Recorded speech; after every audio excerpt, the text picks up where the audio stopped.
मनीष कश्यप की आंखें भरी हुई है।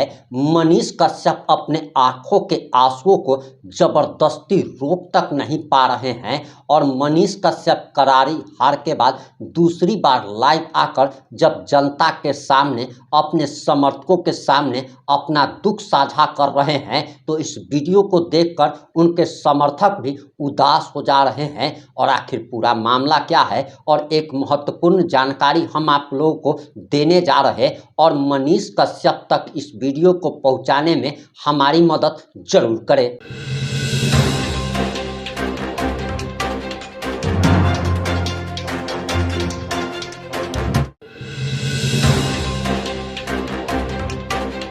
नमस्कार, मैं प्रिंस कुमार सिंह और आप देख रहे हैं पॉजिटिव इंडिया। अगर अभी तक आपने चैनल को सब्सक्राइब नहीं किया है तो खबरों से अपडेट रहने के लिए कृपया चैनल को सब्सक्राइब कर लीजिए और जो लोग ऑलरेडी कर चुके हैं उन तमाम लोगों को से हृदय धन्यवाद। अब वापस आते हैं अपनी खबर पर और आपको बताते चले कि मनीष कश्यप दूसरी बार लाइव आते हैं और उन्होंने बड़े बड़े बयान दे दिए हैं।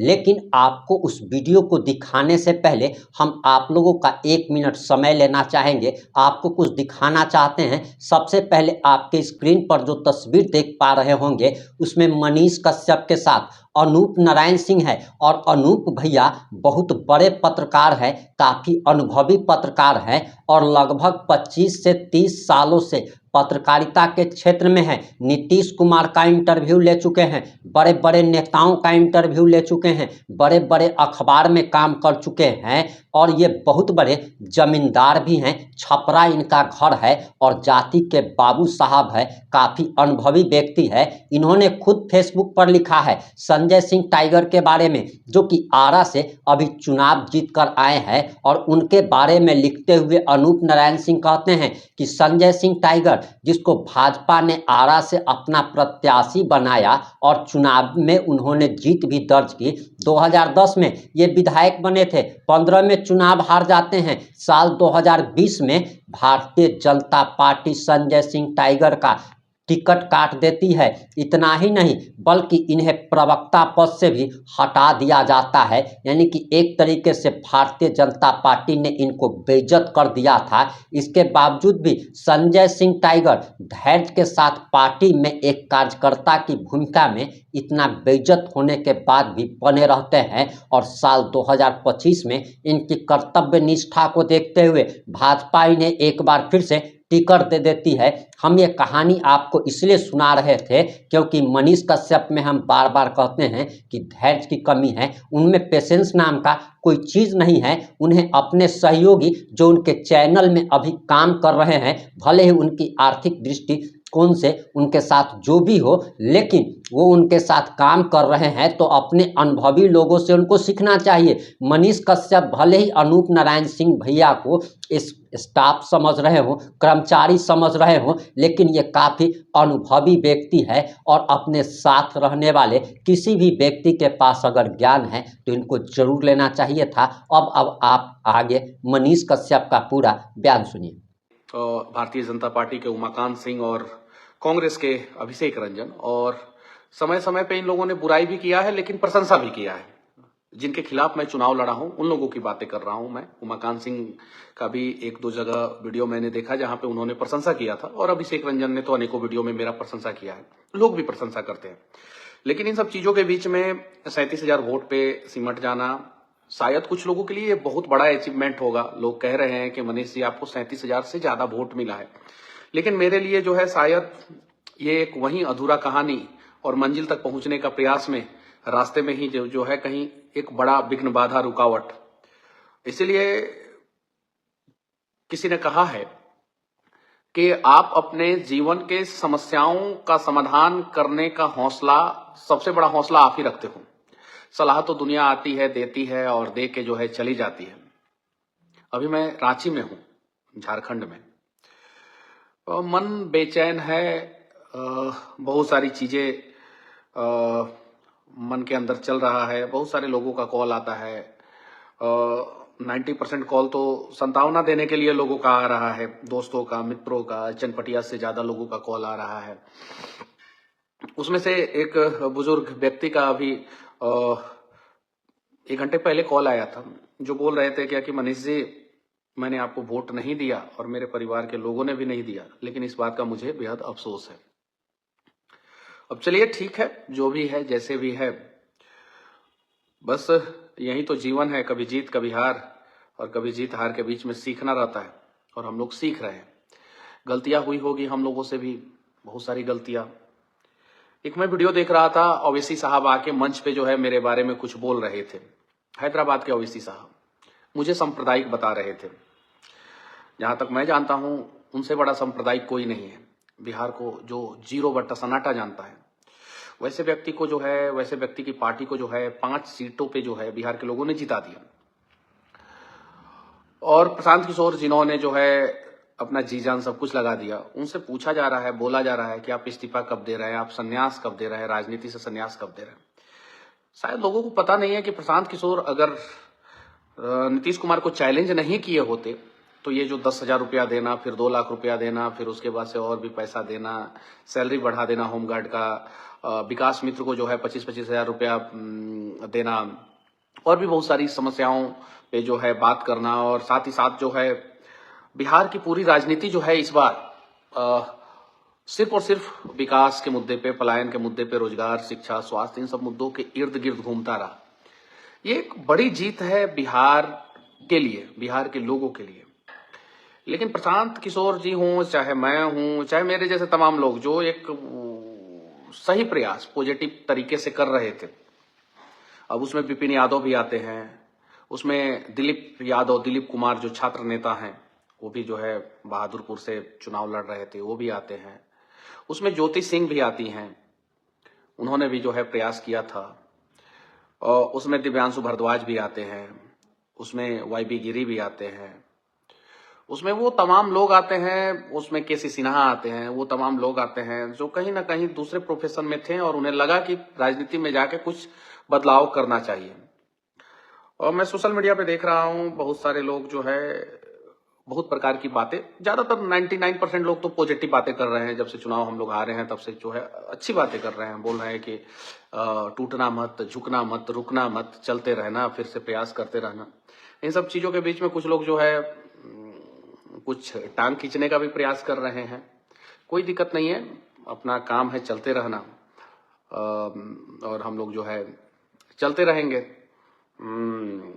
कुछ भाई लोग पटना से कमेंट करते हैं कि हमें उम्मीद था कि चनपटिया से आप चुनाव जीत जाएंगे। कुछ लोग अररिया से, पूर्णिया से, बिहार के अलग अलग डिस्ट्रिक्ट से, देश के अलग अलग राज्यों से कि हाँ हमें उम्मीद था कि आप चुनाव जीत जाएंगे, आप चुनाव जीत जाएंगे।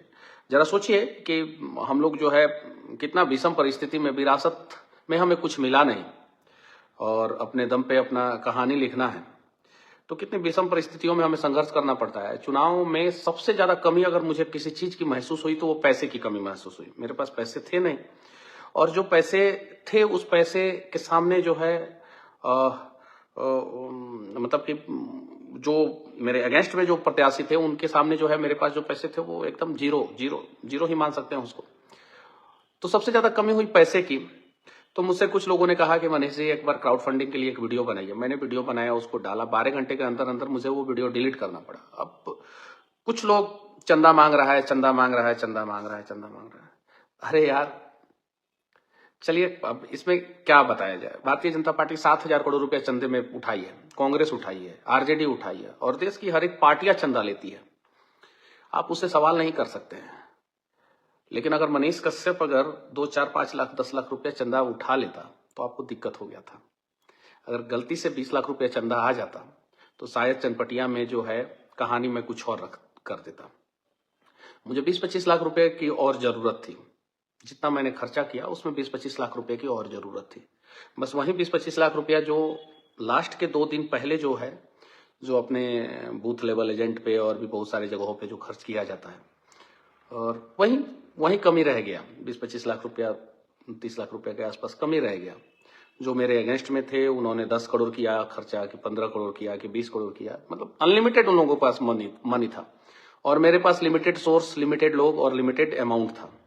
और कोई कहे कि चुनाव जो है बिना पैसे का जीता जा सकता है, चुनाव में बहुत कुछ चाहिए होता है, पैसा चाहिए और भी बहुत सारी चीजें चाहिए, और सबको मिला के जो है लोगों का आशीर्वाद भी चाहिए। तो हर चीज तो ठीक था, बस पैसे की थोड़ी कमी रह गई। एक आदमी ने कमेंट किया था कि आपने कहा था कि अगली बार आऊंगा लैंड क्रूजर से, तो बात तो सही है, करेंगे अपने लिए कुछ ना कुछ। 2020 में चुनाव लड़े थे, बुलेट मोटरसाइकिल था, 2025 में लड़े फॉर्च्यूनर, और 2030 में कुछ ना कुछ तो करेंगे ही करेंगे। अपने आप को हर जगह से जो है मजबूत करेंगे और उसके बाद से जो है फिर आएंगे चुनाव के मैदान में और फिर आपके आगे झोली फैलाएंगे और बोलेंगे कि एक बार मौका दे दो, क्योंकि मैं कुछ अच्छा करूंगा, मुझे उम्मीद है, ये घमंड नहीं है, मेरा भरोसा करो, विश्वास करो, मैं अच्छा करूंगा। अभी बहुत सारे लोग बोल रहे हैं कि आप जाइए रेलवे स्टेशन पे, मनीष भैया वीडियो बनाइए, दिखाइए, इन लोगों के हालात को दिखाइए, ये लोग उसी लायक है। बहुत सारे लोग बोल रहे हैं कि हम तो मजदूर हैं, हम लोगों ने तो भाई आपको वोट दिया था, जनसुराज को वोट दिया था। मैं मान सकता हूं कि मजदूर भाइयों ने मुझे वोट दिया, लेकिन मजदूर भाइयों ने जनसुराज को वोट नहीं दिया, ये भी बात सही है। 3% सिर्फ वोट पड़ा है जनसुराज को। अब 3% वोट में जो है बिहार में 25% घरों से लोग पलायन करते हैं, मजदूरी करते हैं, यानी जनसुराज का वोट जो है 25% था। अगर सिर्फ मजदूर और पलायन करने वाले लोगों के परिवार वाले और वो लोग वोट दे दिए होते तो 25% वोट होता। अब उसमें से जो है कुछ लोग एनालिसिस कर रहे हैं कि यादव भाई ने जो है जनसुराज को वोट नहीं दिया, आरजेडी को वोट दे दिया, मुस्लिम लोगों ने एकदम से जनसुराज को वोट नहीं दिया, उन लोगों ने जो है आरजेडी को, कांग्रेस को वोट दे दिया। अब उन लोगों का एनालिसिस है जो भी है, लेकिन अगर उनका भी छांट दिया जाए तो भी जो है 15% अबव वोट जो है जनसुराज को पड़ना चाहिए था, लेकिन पड़ा 3%। हालांकि मुझे जो है 17% के आसपास वोट मिला, 15% से अबव वोट मुझे मिला और 37,000 के आसपास वोट मिला। और कुछ लोग कह रहे थे कि 10,000 में सिमट जाएगा, 5,000 में सिमट जाएगा, जो भी है, लेकिन 37,000 वोट मिला। और मैं उन 37,000 लोगों को धन्यवाद देना चाहता हूं कि इस विषम परिस्थिति में भी आप लोगों ने भरोसा किया। और साथ ही साथ जीविका की कहानी तो धीरे धीरे सामने आ रही है कि जीविका का क्या रोल था, कैसे रोल था। 3-4 महीना बाद फिर बिहार के लोग परेशान होंगे। अभी तो शुरू है, बलथर में जो है मैनाटार या बलथर में जो है जबरदस्ती पैसा लिया जा रहा था, वो वीडियो वायरल हो रहा है। पटना में 6 लेन पे जो है एक युवक को जो है कुछ पुलिस वालों ने पीट दिया। कहीं एक दलित भाई ने वोट नहीं दिया था किसी एक पार्टी को, तो उसको जो है कुछ गुंडों ने जो है पीट दिया, मार दिया, जान से मार दिया। उसके बाद से बहुत सारी चीजें अभी तो धीरे धीरे आ रही है। फिर लोग बेचैन रहेंगे, मुझे पता है।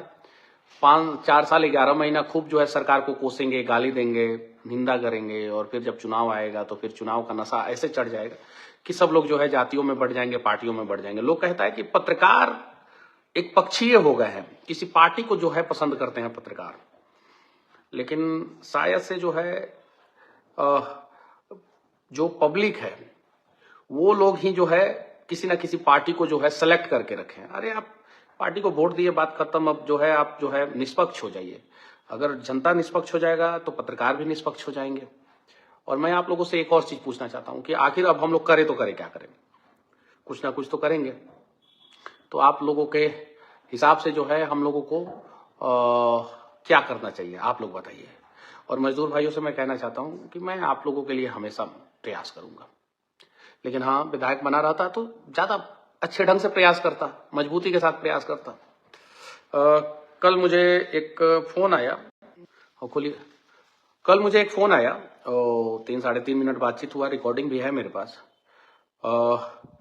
कोई अररिया से बोल रहा था और बाहर उसका जो है 1,20,000 रुपये के आसपास फंसा हुआ है पैसा।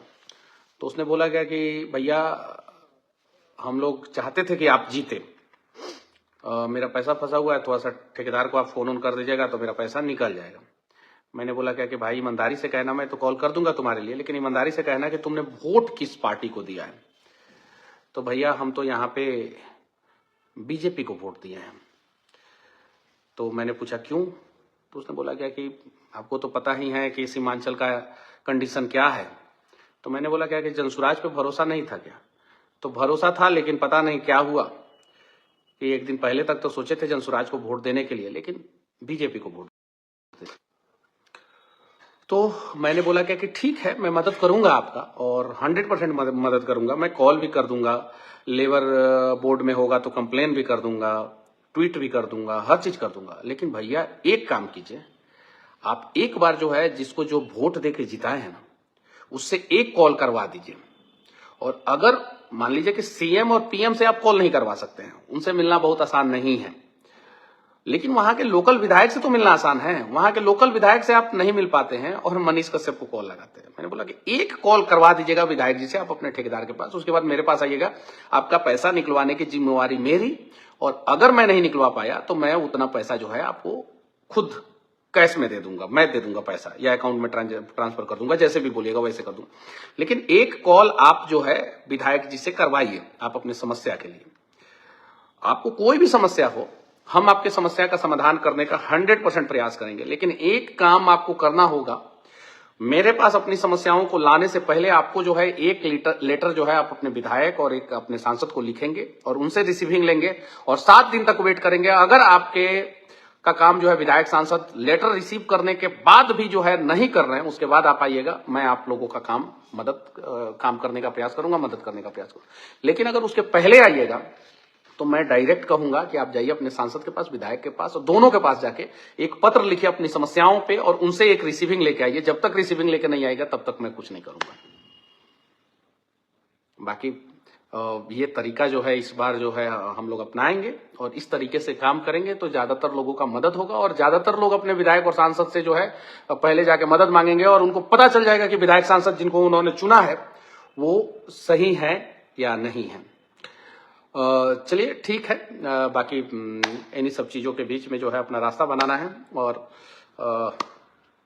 माइक उठाएंगे हम लोग और फिर वहीं बिहार की सड़कें, बिहार के लोग और बिहार की समस्याओं पे जो है दमदार तरीके से बातचीत करेंगे। आपने मनीष कश्यप का पूरा बयान बड़े ध्यान से सुन लिया होगा। अब आपकी क्या प्रतिक्रिया है, अपनी प्रतिक्रिया जरूर दीजिएगा। जुड़े रहे हमारे साथ। जय हिंद, जय भारत।